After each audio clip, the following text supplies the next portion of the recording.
హంగు ఆర్పాటాలు చేసుకుంటారు, గొప్పగా కనపడాలని చూస్తారు. అది ఎంత మాత్రం సరిగ్గా దేవుడు నీకు ఇచ్చిన దాంట్లో ఉన్నంత దాంట్లో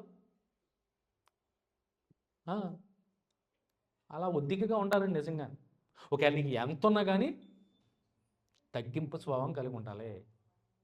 ఖచ్చితంగా ఎంత ఉన్నతమైన స్థితిలో ఉంటే అంత తగ్గింపు స్వభావాన్ని అలవర్చుకోవాలండి. మంచి లక్షణం అది.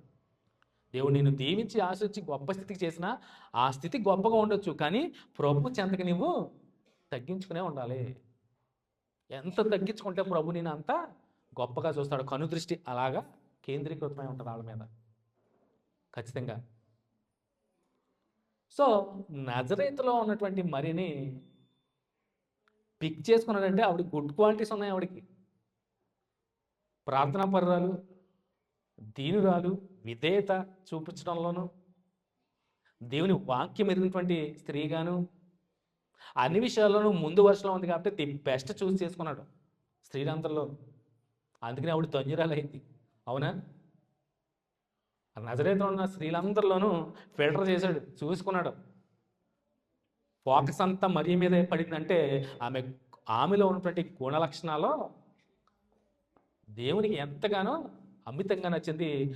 ఆయన అద్వితీయ కుమారుని ఆమె గర్భంలో ప్రవేశపెట్టాలనే ఆలోచన కలిగి దేవుడు కన్య అయినటువంటి మరియని చూస్ చేసుకున్నాడో, పిక్ చేసుకున్నాడో, సెలెక్ట్ చేసుకున్నాడు. అందుకే స్కాన్ చేసుకుని ఉంటాడో, ఫిల్టర్ చేసి ఉంటాడో, ఆ నజరేతు ఉన్న స్త్రీలందరినీ చూసి ఉంటాడో, ది బెస్ట్ చూస్ చేసుకున్నాడో. అన్ని విషయాల్లో దేవుడు ది బెస్టే చూస్తాడండి. మొట్టమొదటి రాజు కావాలన్నప్పుడు కూడా ది బెస్టే.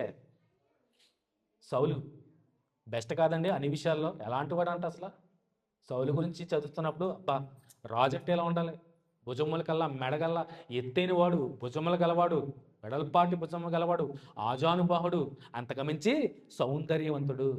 అలాంటి వాడిని ది బెస్ట్ సెలెక్ట్ చేసి పెట్టుకున్నాడు, కానీ పోగొట్టుకున్నాడు. అవునా?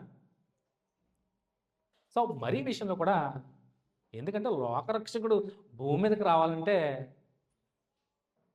పరిశుద్ధుడిగా ఈ భూమి మీద జీవించాలంటే ఒక పరిశుద్ధురాలి కడుపులోనే లోకరక్షకుడు జనించాలి.